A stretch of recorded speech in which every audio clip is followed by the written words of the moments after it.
Hello, good morning. मैं doctor आरती आप सबका स्वागत कर रही हूँ सब्सटेंस में। आज हम बात करेंगे कंजर्वेशन ऑफ फाल्कन्स। तो हमें ये भारत का अमृत महोत्सव हम सेलिब्रेट कर रहे हैं। भारत सरकार ने हमें ये बहुत बड़ी अपॉर्चुनिटी दी है पंजाब को कि हम हमारे रीजियन बर्ड जो फाल्कन्स और नॉर्दर्न गोशॉक है उनके बारे में आज बात करें। तो चलो आज जानते हैं नॉर्दर्न गोशॉक क्या है और फाल्कन्स क्या है और क्यों हमारे पंजाब के साथ ये जुड़ा हुआ है। ठीक है, चलिए तो हम पहले जानेंगे कि फाल्कन्स फाल्कन्स क्या है। फाल्कन्स और ये जो नॉर्दर्न गोशॉक है वो बर्ड ऑफ प्रे है।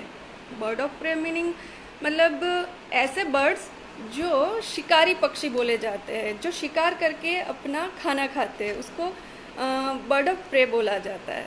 ये जो टर्म रेप्टर है, जो रेप्टर टर्म है, वो लैटिन भाषा में उसको ये बोला जाता है to seize and carry away, मतलब पकड़ो एंड लेकर भागो। तो ये रेप्टर्स ऐसे बर्ड्स होते हैं, शिकारी पक्षी होते हैं जो पकड़ते हैं अपने शिकार को और भागते हैं।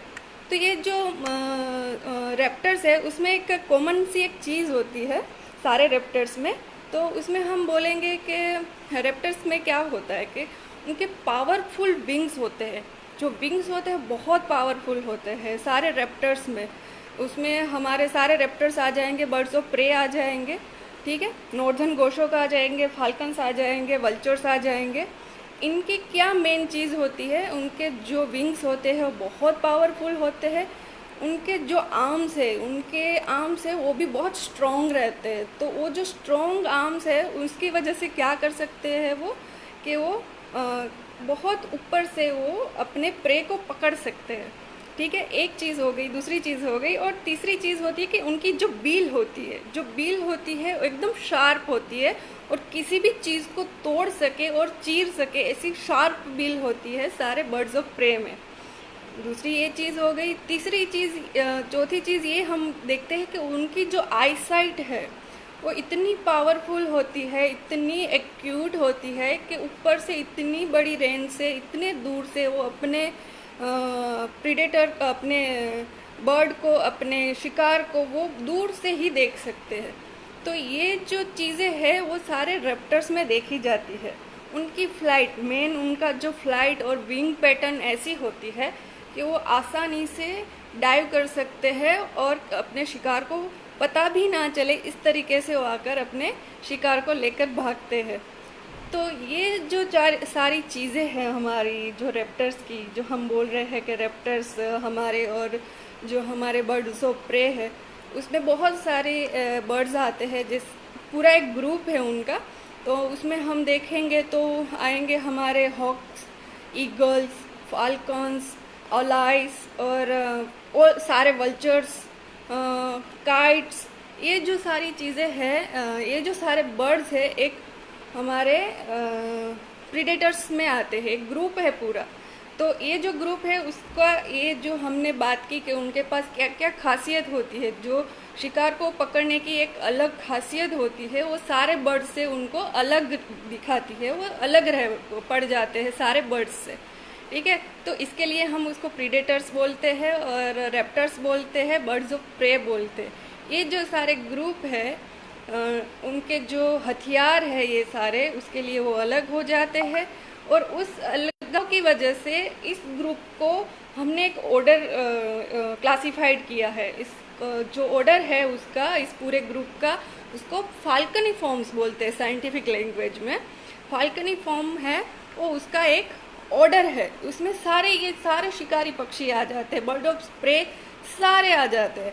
ठीक है, तो ये जो फाल्कनिफॉर्म्स है, ऑर्डर है हमारा, जो हमने क्लासिफिकेशन में आता है। क्लासिफिकेशन के ऑर्डर में उसकी फैमिलीज़ है, 5 टोटल फैमिलीज़ है उसकी, फाल्कनिफॉर्म्स की, बर्ड्स ऑफ प्रे की, रेप्टर्स की। उसमें आता है सबसे पहली फैमिली है कैथेराइडी। कैथेराइडी फैमिली है जो इंडिया में नहीं देखी जाती है, इंडिया में ये बर्ड्स नहीं पाए जाते हैं। एक ये हो गई।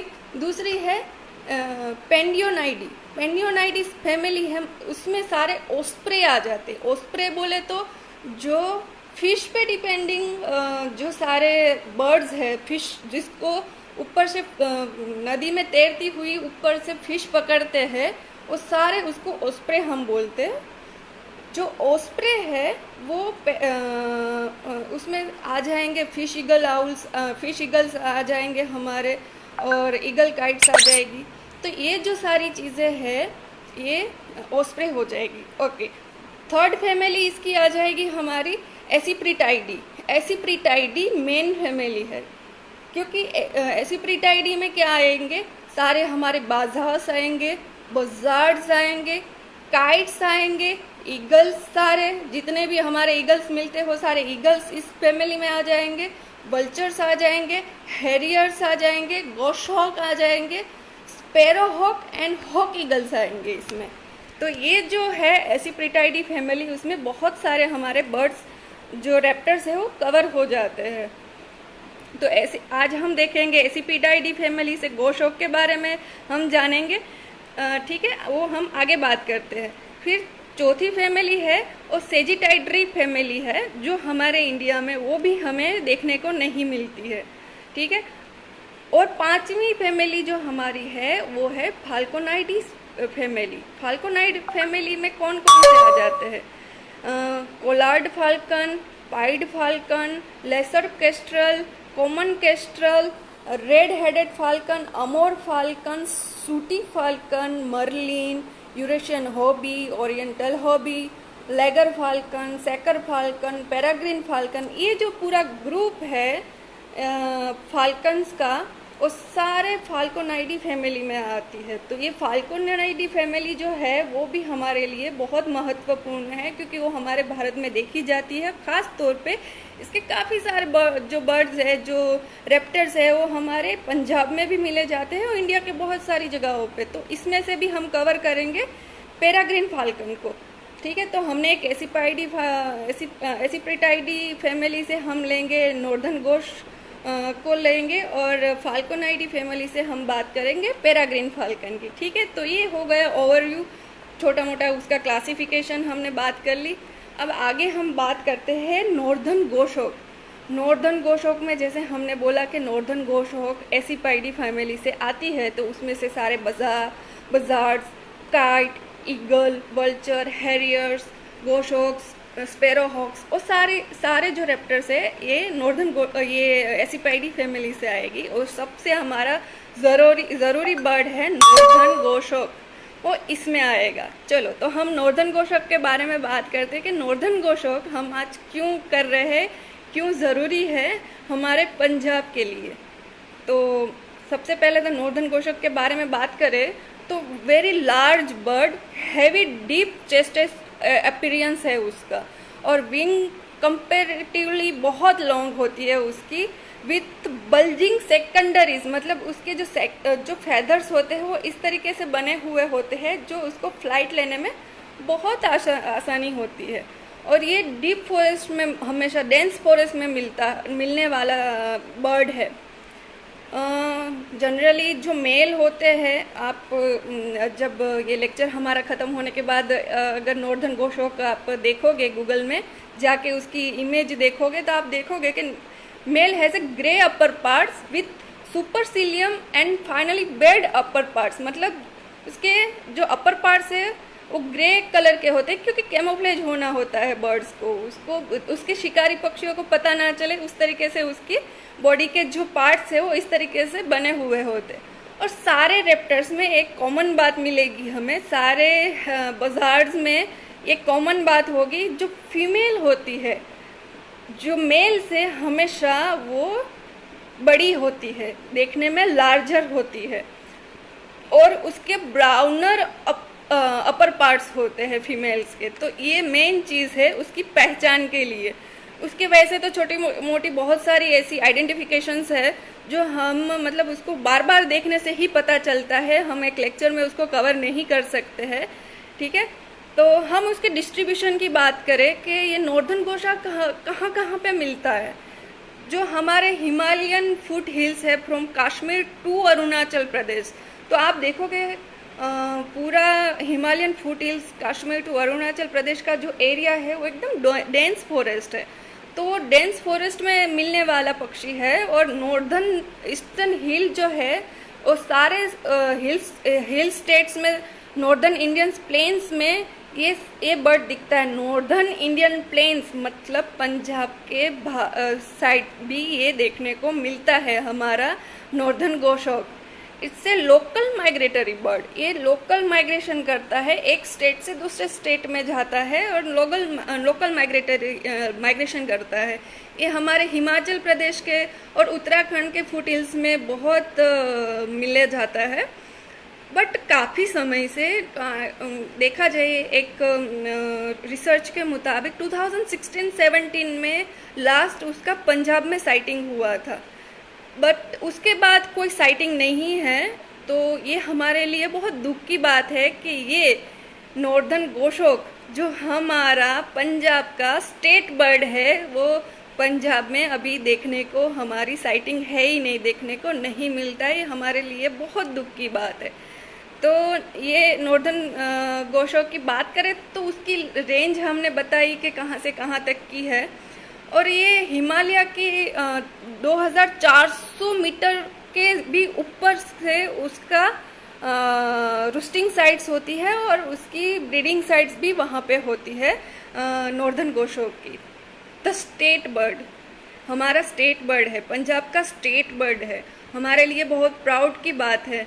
तो स्टेट बर्ड को पंजाबी में, ये हमारे नॉर्दर्न गोशोक को पंजाबी में बाज भी बोलते हैं और कई लोग बाज भी बोलते हैं। तो जो बाज है वो क्या चीज़ है? सिंबल ऑफ स्ट्रेंथ का सिंबल है और टेंडेंसिटी का सिंबल है, मतलब हमारे पावर का, पंजाब के पावर का एक सिंबल है। ये जो मैजेस्टिक बर्ड है, आपने श्री गुरु गोविंद सिंह जी के पोर्ट्रेट में ये देखा होगा, उनके हाथ में बैठा हुआ, तो वो एक पावर का सिंबल बताया जाता है कि ये जो बर्ड है वो बहुत पावरफुल है और बहुत ही ये है, उसकी टेनेसिटी जो है वो बहुत ही स्ट्रांग है। तो ये हमारे सिख कम्युनिटी में गुरु गोविंद साहब जी के पास रहता था, वो उनके साथ हमेशा पाया जाता था। उनके पोर्ट्रेट्स में हमने कई बार देखा हुआ है। तो ये हमारे बाज की बात करें तो रॉयल्स लोग जो थे उनको वो ब्रीड करवाते थे, फाल्कनरीज रखते थे अपनी, मतलब एक बहुत बड़ा ऐसी जगह रखते थे जहाँ पे इसको ब्रीड करवाते थे फाल्कन्स के साथ। फाल्कन्स को भी ब्रीड करवाते थे, इसको भी ब्रीड करवाते थे। क्यों? क्योंकि रॉयल्स जो थे वो ये मानते थे, प्राइड मानते थे, उसको ब्रीड करके, उसको उड़ा के, उसको हंट करते थे और अपने पास रखते थे हमेशा। तो मतलब उसको प्राइड का वो मानते थे। हिस्ट्री में इसको माना जाता है कि ये रॉयल्स का प्राइड हुआ करता था, वो हंटिंग के लिए हमेशा उसको रखते थे अपने पास। एक Punjab ENVIS environmental information system newsletter है, उसका 2016-17 में उसने बोला है कि जो नॉर्दर्न गोशोक है वो मुगल के एरा से चले आ रहा है। वो तब भी वो हंटिंग के लिए वो लोग यूज़ करते थे और उसकी जब वो बिकता था तो उसकी बहुत हाई प्राइस होती थी। ये हमारे जो रोल है, एनवायरमेंटल रोल है, उसमें बहुत ही बड़ा पार्ट इसका है। ये फॉरेस्ट के फूड वेब में बहुत काम में आता है। ये एनविस के एक 2016-17 के रिपोर्ट के मुताबिक है। अच्छा, तो हम ये बात करें कि ये स्टेट बर्ड हमारा कैसे बना, तो 1933 में हमारा स्टेट बर्ड था, पहले पंजाब का स्टेट बर्ड था चकीहारा, जिसको हुप्पू बोलते हैं इंग्लिश में। चकीहारा, आपने नाम सुना होगा चकीहारा का, उसको फार्मर का फ्रेंड बोलते हैं।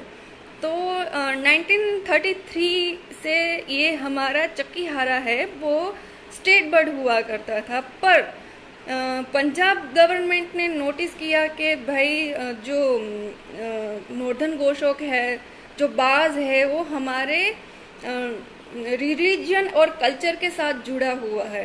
तो ये जो रिलीजन और कल्चर के साथ जुड़ा हुआ है हमारा, जैसे मैंने बात की गुरु गोविंद सिंह साहब की, और हम आगे भी बात करेंगे उसकी, हमारे कल्चर के साथ कैसे कैसे जुड़ा हुआ है।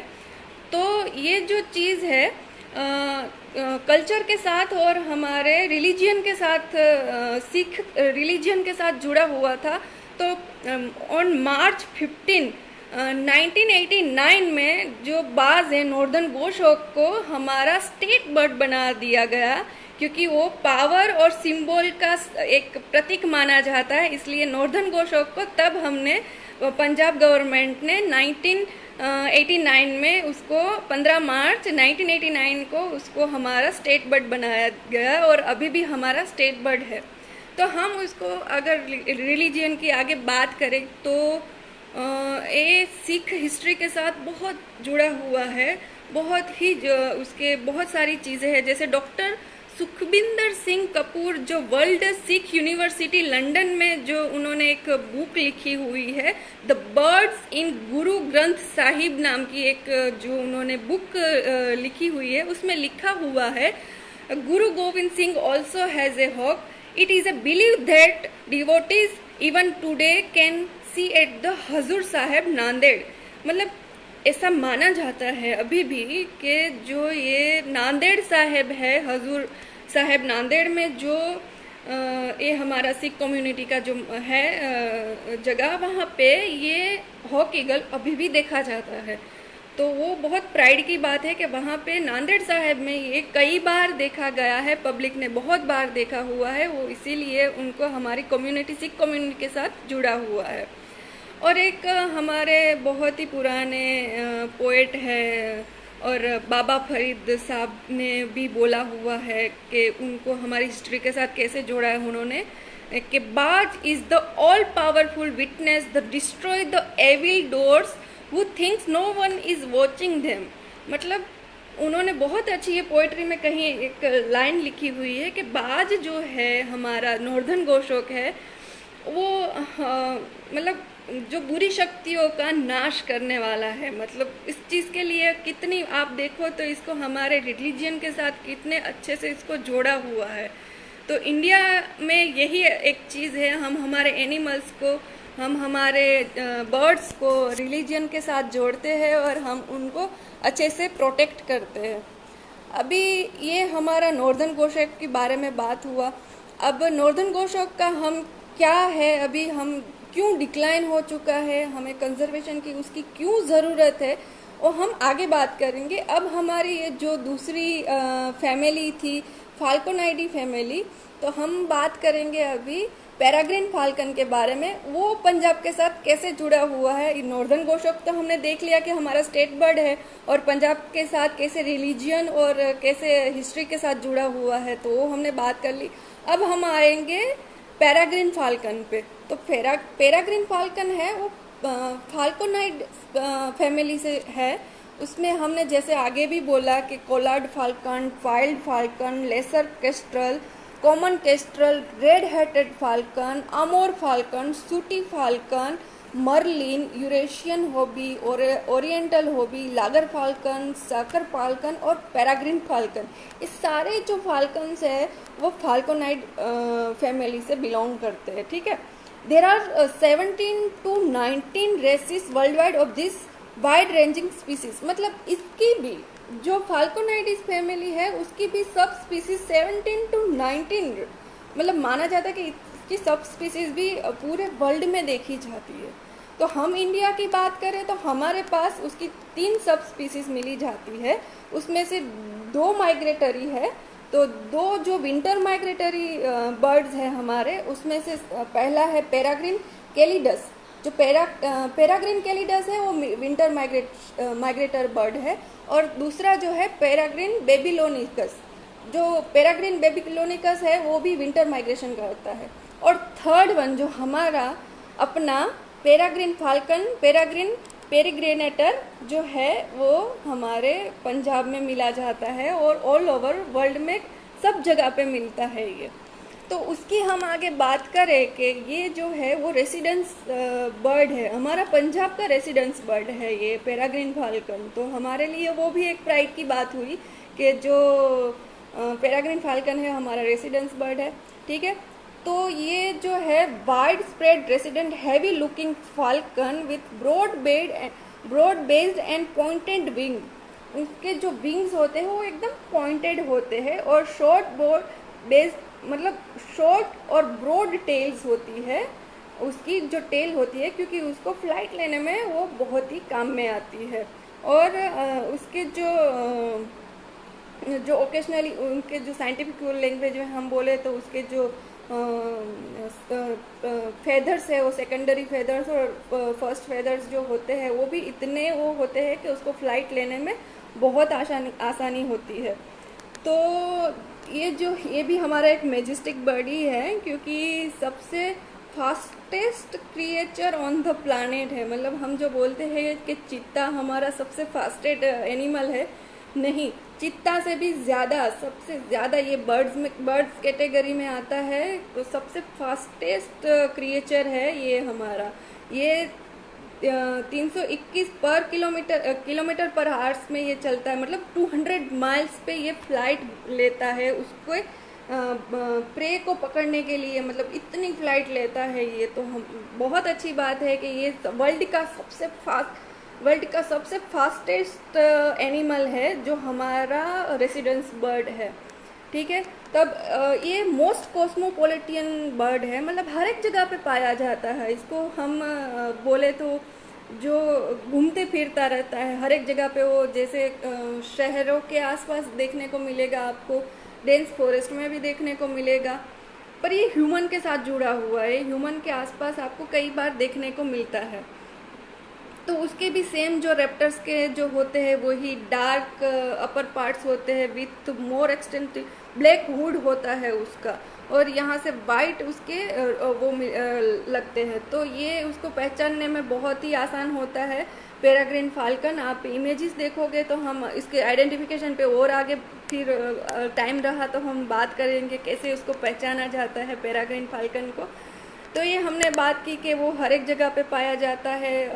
उसको ओस्प्रे हर एक जगह पे मिलता है, और रेवन स्पीसीज जो है, जो कौवे की स्पीसीज रेवन है, वो हर एक हैबिटेट में मिलती है। वैसे ही ये हमारा पेराग्रीन फाल्कन है, वो हर एक जगह पे पाया जाता है। तो पेराग्रीन फाल्कन हमारा रेसिडेंस बर्ड है, पर इसकी भी साइटिंग बहुत कम है। इसकी भी साइटिंग बहुत कम हो चुकी है, क्योंकि डिक्लाइन बहुत सारे जो हमारे रेप्टर्स है हम नहीं उसको मानते, पर रेप्टर्स के बारे में हम ध्यान नहीं देते, पर हमारे यहाँ से बहुत डिक्लाइन हो चुके हैं। हमारे लिए ये अलार्म एक वार्निंग है कि हमारे रेप्टर्स अब हमसे दूर जा रहे हैं। हमारा जो हम प्राइड ले सके वो रेप्टर्स सारे हमसे डिक्लाइन कैसे हुए हैं। तो उसके लिए हमें क्या करना होता है कि ये आप पेराग्रीन की बात करें, हमारा जो स्टेट बर्ड है उसको भी काफ़ी सारे लोगों ने नहीं देखा होगा। पेराग्रीन फाल्कन जो हमारा रेसिडेंस बर्ड है उसको भी काफ़ी सारे लोगों ने नहीं देखा होगा।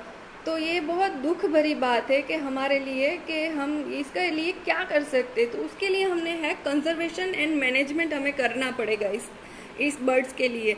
नॉट ओनली हमारे पेराग्रीन फाल्कन और नॉर्दर्न गोशॉक, सारे रेप्टर्स के लिए ये सारी चीज़ें करनी पड़ेंगी हमें कि ये जो क्योंकि जो ये रेप्टर्स है ये इकोलॉजी में चेंज लाने में सबसे बड़ा जिम्मेदार होते हैं। मतलब वो एक एनवायरनमेंट की हेल्थ अच्छी रखने के लिए सबसे ज़रूरी है। क्योंकि जो रेप्टर्स होते हैं वो फूड चेन में, फूड वेब में सबसे टॉप पर है, सबसे टॉप पर होता है। हमारा जो रेप्टर्स है वो सारे टॉप पे आते हैं। जैसे क्योंकि उनको किस चीज़ पे वो निर्भर होते हैं, रेप्टाइल्स पे निर्भर होते हैं, वो मैमल्स पे निर्भर होते हैं, एम्फीबियंस पे निर्भर है। मतलब उनका जो प्रे है वो सारी ऐसी चीज़ें हैं जो हमारे ज़मीन पे देखने को मिलती है। समझो आप ज़रा कि टाइगर नहीं होगा या लायन नहीं होंगे तो क्या होगा, फूड चेन का क्या होगा, डिस्टर्ब हो जाएगी पूरी। डियर्स बढ़ते जाएंगे, डियर्स को कोई हंट नहीं करेगा तो डियर्स बढ़ते जाएंगे। तो हमारे जो ग्रासलैंड्स है, जो ग्रासेस है जो बहुत ज़रूरी है हमारे लिए, वो सारे ख़त्म हो जाएंगे, ग्रासेस सारे ख़त्म हो जाएंगे हमारे। तो इसी तरीके से अगर रेप्टर्स नहीं होंगे, क्योंकि सबसे फूड चेन में सबसे ऊपर आते हैं, रेप्टर्स नहीं होंगे तो एम्फीबियंस बढ़ जाएंगे, जो उसके रेप्टाइल्स है वो बढ़ जाएंगे। मामल्स को भी बहुत सारी मामल्स की ऐसी छोटी छोटी हेयर है, रैबिट है, वो भी ऐसी और बहुत सारे चूहे हैं, वो सारी स्पीसीज बढ़ जाएगी और हमारे लिए बहुत नुकसान होता है। मतलब वो सारे एक सर्कुलेशन जो फूड चेन है उसको हमें कंट्रोल करने के लिए रेप्टर्स बहुत ही ज़रूरी माना जाता है। तो क्या चीज़ हुई है जिसकी वजह से ये लॉस्ट हो गए हैं? तो हमने क्या किया है, rapid disruption of the forest, मतलब हमने डिफॉरेस्टेशन बहुत कर लिया है। हमने हमारे स्वार्थ के खातिर काफ़ी सारे फॉरेस्ट को हमने अभी नष्ट कर दिया है। तो जैसे हमने बात की कि हमारा जो स्टेट बर्ड है, बाज है, वो तो डेंस फॉरेस्ट में रहने वाला पंछी है। तो डेंस फॉरेस्ट, अगर फॉरेस्ट ही हम नष्ट कर देंगे तो वो उसके लिए रूस्टिंग के लिए कोई पेड़ नहीं रहेंगे, उसको फीडिंग के लिए कोई जगह नहीं रहेगी। तो ये सारी चीज़ें हैं, डिफॉरेस्टेशन की वजह से काफ़ी सारा हमने नुकसान किया। काफ़ी सारे रेप्टर्स हैं, हमने काफ़ी सारे नष्ट हो गए हैं। ऐसे बहुत सारे रेप्टर्स हैं जो अभी तो सिर्फ पन्नों पर ही रह गए हैं। तो आगे हमारे ये जो नॉर्दर्न गोशोक पेराग्रीन फाल है, सॉरी, और दूसरा है pollution of the natural life supporting system. मतलब जो हम पोल्यूशन बढ़ाए जा रहे हैं हमारे स्वार्थ के खातिर, फैक्ट्री से, मिल से, हमारे जो व्हीकल से, उसमें जो पोल्यूशन की वजह से जो इफ़ेक्ट पड़ रहा है पूरे एनवायरनमेंट। क्योंकि ये तो देखिए हवा में उड़ने वाले पंछी हैं, उनको तो पोल्यूशन से सबसे पहले उनको फ़र्क पड़ता है। तो ये पोल्यूशन की वजह से ये रेप्टर्स हमारे ख़त्म होते जा रहे हैं। और सबसे मेन ज़रूरी चीज़ है जो हमारी एग्रीकल्चर प्रैक्टिसेस है, वो जो ये एग्रीकल्चर प्रैक्टिसेस है उसमें हम बहुत सारा ठीक है, हम हमारे अच्छे के लिए कर रहे हैं कि हमारा क्रॉप्स अच्छे हो, हमारे काफ़ी सारा मात्रा में क्रॉप्स हो, पर उसमें हम जो पेस्टिसाइड्स का यूज़ कर रहे हैं वो पेस्टिसाइड्स की वजह से जो हम एक वल्चर की ही बात करें कि वल्चर हमारे कैसे नष्ट हुए हैं। वल्चर जो है जो डाइक्लोफिनाइल एक दवाई है जो हम पेस्टिसाइड यूज़ करते थे, उसकी वजह से उसके जो प्रे है, उसके जो उसको जो खाने के लिए जो चीज़ है वो पेस्टिसाइड्स की वजह से वो उसमें आते रहे और वल्चर्स हमारे डिक्लाइन होते रहे। ये जो एग्रीकल्चर प्रैक्टिसेस है उसमें जो हमारे ये हम पेस्टिसाइड्स का यूज़ करते हैं, उसकी वजह से जो चूहे हैं हम उसको नष्ट करने के लिए, जो हमारे क्रॉप को नुकसान करते हैं उसके लिए, या छोटे छोटे जो इंसेक्ट्स होते हैं उसको जो हमारे क्रॉप्स को नुकसान करते हैं उसके लिए हम जो पेस्टिसाइड्स का यूज़ करते हैं, उसी पेस्टिसाइड्स को खाकर वो चूहे मर जाते हैं। और चूहों को वो हमारे रेप्टर्स है जो गोशोक्स है और पेराग्रीन फाल्कन है वो खाते हैं और वो भी बस उसका शिकार बन जाते हैं। उसके अंदर बहुत जहरीले पदार्थ आ जाते हैं और उनकी लाइफ बहुत शॉर्ट हो जाती है। तो ये एग्रीकल्चर प्रैक्टिसेस है वो बहुत काफ़ी सारा इसमें ज़रूरी रोल कर रही है। तो हमें क्या चीज़ है, इसके लिए हमें क्या करना चाहिए? हमें एक एक्शन मैनेजमेंट प्लान बनाना चाहिए। एक्शन मैनेजमेंट प्लान जो होगा वो बहुत सारे हैं एक्शन मैनेजमेंट प्लान हो, हम अभी इस छोटे से इसमें हम नहीं बोल सकते कि हम क्या क्या कर सकते हैं। तो सबसे पहला एक्शन मैनेजमेंट प्लान में स्पीसीज मैनेजमेंट आएगा। स्पीसीज मैनेजमेंट क्या चीज़ होती है? स्पीसीज मैनेजमेंट मतलब हमारे में से काफ़ी सारों को पता नहीं होगा कि नॉर्दर्न गोशोक क्या है, वो रेप्टर है, क्या चीज़ है। तो काफ़ी सारे हमारे ऐसे फ्रेंड्स, मतलब काफ़ी सारे लोग हैं, ऐसा नहीं है कि सबको सब इन्फॉर्मेशन हो, बट हमें अगर उनको बचाना है तो उसके लिए हमें स्पीसीज मैनेजमेंट, यानी कि हम हमारी स्पीसीज़ को जाने पहले तो कि कौन सी फैमिली में कौन सी स्पीसीज़ आती है, कौन सा हमारे इंडिया में पाई जाती है और कहाँ कहाँ पे पाई जाती है। तो स्पीसीज़ को जाने पहले कि पेराग्रीन फाल्कन क्या है, कैसा दिखता है।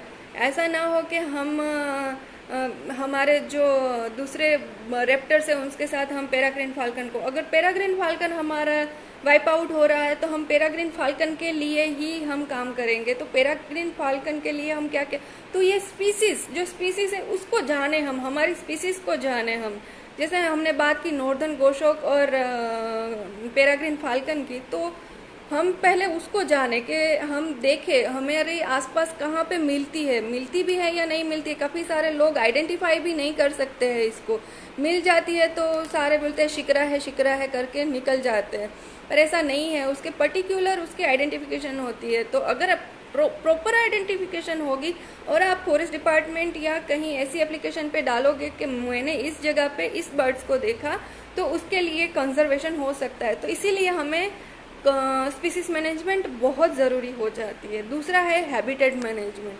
हैबिटेट मैनेजमेंट क्या चीज़ है?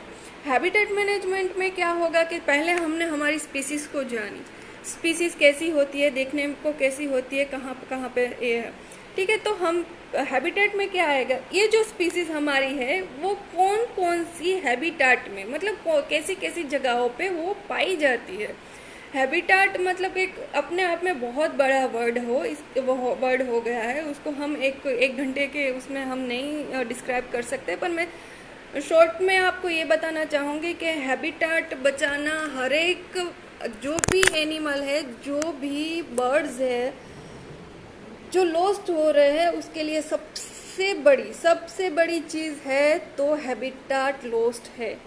हैबिटेट लॉस्ट की वजह से सारे बर्ड्स, सारे एनिमल्स हम वाइप आउट होते जा रहे हैं, क्योंकि हमें हैबिटेट मैनेजमेंट अभी तक हम इतने अच्छे से नहीं कर पाए हैं। हैबिटेट मैनेजमेंट के लिए पहले हम स्पीसीज समझेंगे, उस स्पीसीज कहाँ पे पाई जाती है, उस स्पीसीज को फूड के लिए कौन सी जगह चाहिए होती है वो भी उसकी हैबिटेट में आ जाएगी, और फूड के लिए कितनी रेंज पकड़ता है और रेंज कहाँ से कहाँ तक की जाती है, उस हैबिटेट में उसको क्या क्या फूड चाहिए, और फूड के लिए भी आसपास में उसके कौन से पेड़ चाहिए, ठीक है। हम ब्रीडिंग की बात करें तो ब्रीड के लिए उसको नेस्टिंग के लिए कौन सा ट्री चाहिए, तो ये जो ट्री है वो भी बहुत ज़रूरी, हमारा नेस्टिंग के लिए बहुत ज़रूरी। हाई उस पर वो जो लॉन्गेस्ट ट्री होते हैं उस पर रेप्टर्स हमेशा ब्रीड करते हैं, मतलब उसकी जो पर्चिंग वगैरह जो भी है वो लॉन्गेस्ट बर्ड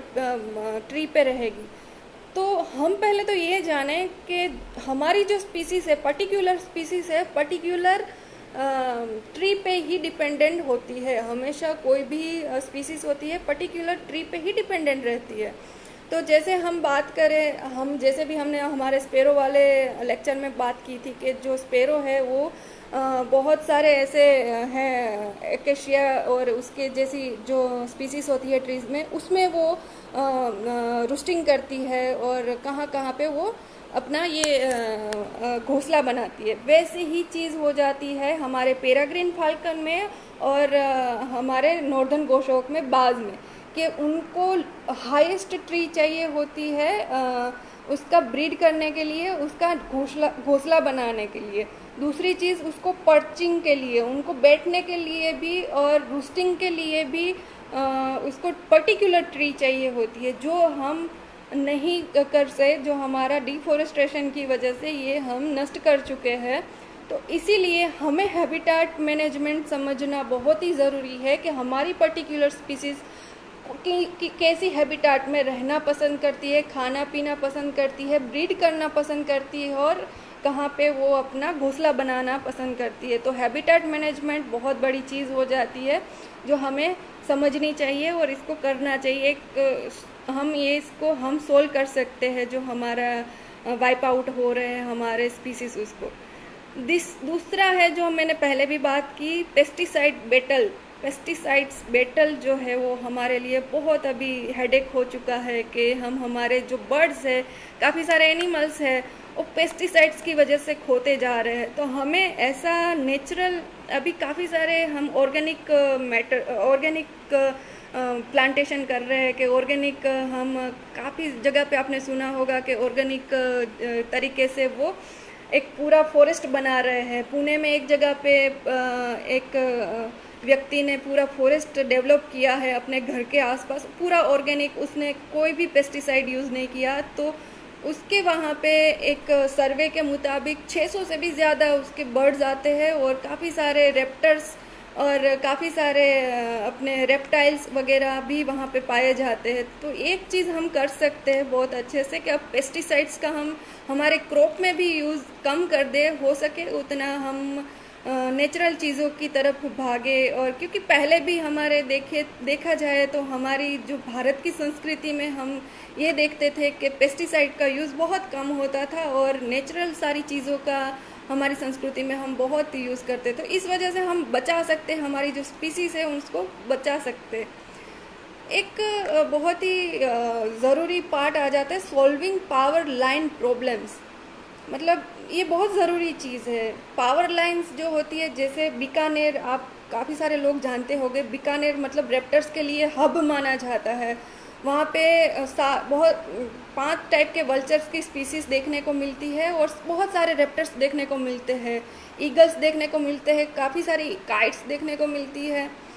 तो वहाँ पे एक 2016 और 15-16 का एक रिसर्च पेपर था, उसमें पाया गया था वहाँ पे 100 से भी ज़्यादा रेप्टर्स के स्केलेटन्स मिले थे। क्यों? क्योंकि जो पावर लाइन जाती है, पावर लाइन जो हमारी बिजली की तारें जाती है, ये रेप्टर्स क्या करते हैं, रेप्टर्स को पर्चिंग की आदत होती है, दोपहर के टाइम वो पर्च करते हैं, तो उनको समझ में नहीं आता है कि ये पावर लाइन है, तो पावर लाइन को पकड़ के वहाँ पे पर्च करके बैठते हैं। तो ये जो पर्चिंग की वजह से हैवी लोड आया होगा, तो उस वजह से वो रेप्टर्स है वो सारे मर गए और उसके 100 से भी ज़्यादा स्केलेटन्स मिले थे और ऑलमोस्ट 5 to 6 स्पीसीज़, अलग अलग जो हमारे लिए बहुत ज़रूरी स्पीसीज़ है, वो स्पीसीज़ सारी हमारी वहाँ पे मर चुकी थी। तो ये बहुत सारी जगह पे आपने देखे होंगे कि कौवे भी पावर लाइन पे लटक रहे हैं, काफ़ी सारी चिड़िया पावर लाइन पे लटक रही है। तो ये जो पावर लाइन वाली जो प्रॉब्लम है उसको हमें बहुत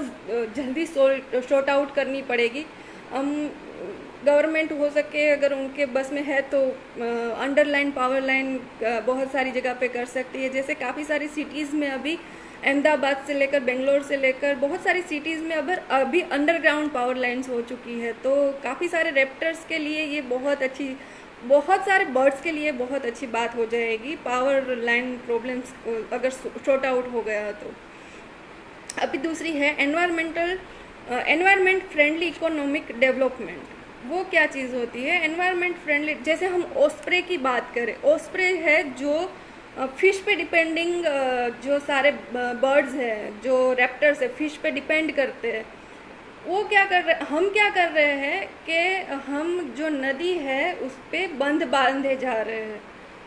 तो जो हमारे ओस्प्रे थे वो सारे फिश पे डिपेंडिंग थे, तो फिश के जो नदी है उसके सराउंडिंग एरिया में बहुत लॉन्गेस्ट हाई मतलब बहुत ऊंचे ऊंचे हमारे पेड़ रहा करते थे। तो उनको हाइड होने के लिए, वहाँ रूस्ट करने के लिए, क्योंकि वो तो फिश पे डिपेंड करते हैं, तो नदी के आसपास के जो ट्रीज़ होंगे वहाँ पे भी वो रूस्ट करेंगे, पर्चिंग करेंगे और डे रूस्ट के लिए, और वहाँ पे कैमोफ्लेज होते थे। तो हमने क्या कर लिया, सारे ट्रीज़ वहाँ से कटिंग कर लिए और डैम बनाना शुरू कर दिया। तो जो नदी का जो ये था वो हमने बंद कर दिया। तो मतलब ये हमारे रेप्टर्स के लिए बहुत बहुत ख़तरनाक बात हो गई है। हमें नहीं दिखता है पर वो रेप्टर्स के लिए बहुत ख़तरनाक हो गया है, क्योंकि अब वो ट्रीज़ रहे नहीं हैं, तो उसके जो नदी के आसपास की जो हैबिटेट है वो बची नहीं है। तो ये ठीक है, हम इकोनॉमिक की बात कर रहे हैं कि डेवलपमेंट बहुत ज़रूरी है, पर हमें कहीं ना कहीं एक चीज़ भी देखनी है कि हमारे जो रेप्टर्स है उसके लिए भी, जो दूसरे बर्ड्स है उसके लिए भी हम ये चीज़ देखें कि हम एनवायरमेंटल फ्रेंडली इकोनॉमिक डेवलपमेंट की तरफ जाए। आगे का हम देखें, ट्रेड्स बहुत हो रहा है हमारे रेप्टर्स अपने, काफ़ी सारे हमारे फॉरेस्ट डिपार्टमेंट बहुत इस पे काम कर रही है, बहुत सारे छापे लगाती है। हम अमर फाल्कन की बात करें तो नागालैंड में अमर फाल्कन को पहले लोग इतने अवेयर नहीं थे, तब हर रोज़ कितने सारे अमर फाल्कन मारे जाते थे और एक अमर फाल्कन की कीमत सिर्फ 20 रुपये में वो लोग बेचते थे, वो खाते हैं नागालैंड में, और 20 रुपये में अमोर फाल्कन मिलता था। तो आप सोचिए ज़रा, ऐसे तो बहुत सारे हैं रेप्टर्स जो बेचे जाते हैं, जो खाए जाते हैं, और काफ़ी सारे उसके क्लोज के लिए उसका ट्रेड होता है। तो ये भी बहुत हमें ज़रूरी चीज़ हो गई है फॉरेस्ट डिपार्टमेंट के लिए। तो अभी ये हेडेक जैसे ही हो चुका है कि ट्रेड्स को रोक रहे हैं, फिर भी हमारी फॉरेस्ट डिपार्टमेंट बहुत अच्छे से काम कर रही है, ट्रेड्स को अवेयरनेस को लेकर बहुत ये आगे निकल चुकी है। तो ट्रेड्स के उसमें भी हमारे जो फाल्कन, ये जो रेप्टर्स है, वो बहुत मारे जाते हैं। दूसरी बहुत ही ज़रूरी चीज़ है पब्लिक अवेयरनेस। पब्लिक अवेयरनेस जब तक नहीं होगी, पब्लिक अवेयर नहीं होगी, तब तक हम किसी भी हमारे एनिमल्स को, बर्ड्स को, रेप्टल्स को, या छोटी सी भी चिड़िया को हम नहीं बचा सकते। पब्लिक अवेयरमेंट इसके लिए बहुत ही ज़रूरी है। पहले तो हम पब्लिक गवर्नमेंट की बात करें तो मैंने अभी सबसे पहले बोला नागालैंड की एक हम बात की। तो नागालैंड में जैसे बहुत सालों पहले अमोर फाल्कन है, वो सब माइग्रेटरी बर्ड्स है, लॉन्गेस्ट माइग्रेटरी बर्ड माना जाता है। तो ये अमोर फाल्कन यूरोप से लेकर यहाँ से हमारे इंडिया में आते थे। इंडिया में बहुत बड़ी, नागालैंड में नॉर्थ ईस्ट में इसकी रूस्टिंग साइट से बहुत ही बड़ी रूस्ट, क्योंकि वो यहाँ पे ठहर के, जैसे खाना पीना खा के हम कहीं पे जाते हैं तो खाना पीना खा के थोड़ी देर ढाबे में जाकर खा पी कर हम हमारा रास्ता पकड़। इससे ये जो इंडिया है, जो नॉर्थ ईस्ट है, उसका अमोर फाल्कन का एक ऐसी जगह है। तो वहाँ पे लोगों ने क्या किया, अवेयर नहीं थे तो लोगों ने उसको हंट करना शुरू कर दिया। लाखों की तादाद में अमोर फाल्कन को मार रहे थे लोग, और जैसे मैंने बोला 20-20 रुपये में बेच रहे थे अमोर फाल्कन को। फिर क्योंकि पब्लिक अवेयर नहीं थी, फिर फॉरेस्ट डिपार्टमेंट का इस पे बहुत ध्यान गया, और उन्होंने उनकी इतनी सारी मेहनत से उन्होंने पब्लिक को अवेयर किया कि भाई ये अमोर फाल्कन हमारे लिए मोस्ट प्रीडेटर, मतलब मोस्ट टॉप पे आने वाला हमारा बर्ड है, इसको आप ऐसे नहीं मार सकते। और पब्लिक को धीरे धीरे काफ़ी सारी NGOs ने उस पर काम किया, फॉरेस्ट डिपार्टमेंट ने काम किया, WIA से लेकर सारे लोगों ने उस पर बहुत ध्यान दिया। तो पब्लिक इतनी अवेयर अभी हो चुकी है नागालैंड की, जो नागालैंड के लोग मानते हैं कि कुछ चीज़ नहीं छोड़ते, अभी बहुत अवेयर हो चुके हैं। और उसका एक नागालैंड में अमोर फाल्कन को लेकर उसको अवेयरनेस के लिए, उसको बचाने के लिए वहाँ की ही लोकल पब्लिक अब वहाँ का एक फेस्टिवल मनाते हैं। बहुत ही फेमस फेस्टिवल है, मतलब आप देखिए ज़रा कहाँ लाखों की तादाद में वो मारते थे, और फॉरेस्ट डिपार्टमेंट में एक छोटा सा कदम उठाकर वो अमोर फाल्कन को बचा लिया। और अभी उसकी ज़ीरो क्रुएलिटी है, अभी कुछ नहीं हो रहा है वहाँ पे। उल्टा उसको बचाने की, जब आता है अमोर फाल्कन माइग्रेशन करके, तब गांव वाले उसको सेलिब्रेट करते हैं कि अमोर फाल्कन आया है हमारे गांव में। तो मतलब ये अवेयरनेस बहुत ही ज़रूरी चीज़ होती है, पब्लिक अवेयरनेस, लोकल अवेयरनेस। जैसे मैं लायन की बात करूँ तो लायन अवेयरनेस इतनी है कि अभी जैसे 18 लायंस में से अभी 600+ लायंस हो चुके हैं।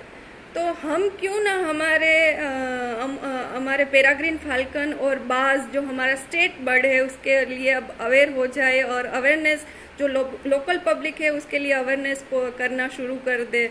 तो क्या पता हम भी नागालैंड के जैसे हम एक अपना ही फेस्टिवल मनाने लग जाएंगे, और हम पंजाब का एक अलग ही फेस्टिवल हो जाएगा। तो ये बहुत अच्छी चीज़ हो जाएगी अगर हम अवेयर हो जाए, लोकल पब्लिक को अवेयर करना शुरू किए। जैसे आपको अभी थोड़ी बहुत इन्फॉर्मेशन मेरी तरफ से मिली होगी, तो आप इसको और जगह पे स्प्रेड करो, वो लोग उसके आगे स्प्रेड करें। तो ये जो अवेयरनेस है वो ऐसी तरीके से स्प्रेड होती है। हम क्या कर सकते हैं ऐसे माध्यम से, हम सोशल मीडिया के माध्यम से, हम जैसे आज जैसे ये लेक्चर रखा है हमने कंजर्वेशन का, कि आज आप लोगों को और बहुत सारे लोगों को पता चला कि बाज क्या है, पेराग्रीन फाल्कन क्या है, उसको कंजर्व करने के लिए हमें क्या क्या करना चाहिए। तो इस सोशल मीडिया जो प्लेटफॉर्म है बहुत एक बड़ा पार्ट हमें होता है। लोकल शेरी में हम नाटक कर सकते हैं, हम लोगों को इस तरीके से अवेयर कर सकते हैं, कैंपेन चला सकते हैं पूरा हमारे ये पेराग्रीन फाल्कन और बाज के लिए। तो हमारे पंजाब के लिए तो बहुत प्राउड की बात हो जाएगी ये। तो ये हम पब्लिक अवेयरनेस बहुत ज़रूरी है। अब लास्ट में नोट लिस्ट, मतलब बहुत ज़रूरी, मेरा सबसे प्यारा चीज़ जो है captive care management and breeding program. तो हम एक्शन मैनेजमेंट प्लान में ये लास्ट हमारा टॉपिक हो गया, captive care management and breeding program. इसके लिए कैप्टिव केयर मैनेजमेंट के लिए गवर्नमेंट, सेंट्रल गवर्नमेंट और स्टेट गवर्नमेंट इसके लिए बहुत काम कर रहा है, बहुत ही अच्छे से। जैसे आप आज का ही बात करिए कि हम भारत का अमृत महोत्सव सेलिब्रेट कर रहे हैं और हमारी पंजाब की जो स्पीसीज है उसको हम किस तरीके से, तो ये हमारा सेंट्रल जू अथॉरिटी और जो हमारे पंजाब स्टेट गवर्नमेंट है उन्होंने ही हमें ये माध्यम से हमें बोला है कि हम कैसे कैप्टिव केयर मैनेजमेंट कर सकते हैं। जैसे हम हमारे पंजाब छतबीर जू की ही बात करें तो छतबीर जू में हम कैप्टिव केयर मैनेजमेंट पेराग्रीन फाल्कन्स का कर रहे हैं। मतलब हमने उसके लिए सारा डेवलपमेंट प्लान सब कुछ बना रखा है। जैसे ही हमारे पास उसके ये मिलेंगे, बर्ड्स मिलेंगे, तो हम आगे बहुत उसकी प्रोसेस अच्छे से कर सकते हैं। तो ये बहुत अच्छा ब्रीडिंग प्रोग्राम हमारे यहाँ चल रहा है, जो सीजेडए ने हमारे लिए बहुत प्राउड की बात है। सीजेडए ने पंजाब को, छतबीर जू को उसके लिए कैप्टिव ब्रीडिंग प्रोग्राम के लिए हमें सिलेक्ट किया हुआ है काफ़ी सालों से। तो हम उसमें बहुत अच्छे से काम, आप सबकी दुआएं रहेंगी, आप सब हमारे साथ रहेंगे तो हम बहुत अच्छे से काम कर सकते हैं। तो ये हो गया हमारा आज का एक्शन मैनेजमेंट प्लान। हम बाज के लिए क्या कर सकते हैं, हम पेराग्रीन फाल्कन के लिए क्या कर सकते हैं। आप लोग अवेयर रहेंगे तो हम सबको हम अवेयर कर सकते हैं। तो फ्रेंड्स, चलो आज हम इतना ही। आगे के अगर आपको कोई भी क्वेश्चंस हो इससे रिगार्डिंग तो कभी भी आप हमसे, हमारे जू ऑफिसर से कभी भी बात कर सकते हैं, मुझसे बात कर सकते हैं। तो आज के लिए इतना काफ़ी है, हमारे पास टाइम बहुत कम है, वरना इसके बारे में बहुत लंबा टॉपिक है, हम बहुत अच्छे से बात कर सकते थे। जो आज का ये टॉपिक मुझे बोलने के लिए ये किया गया है, इसके लिए मैं बहुत धन्यवाद देती हूँ मेरे डीएफओ सर का, महाजन सर का और अरुण जी का, और स्टेट फॉरेस्ट डिपार्टमेंट और सीजेडए का मैं दिल से आभारी हूँ कि मुझे आज के दिन के लिए ये छोटा सा इन्फॉर्मेशन देने की ये करी। Thank you so much.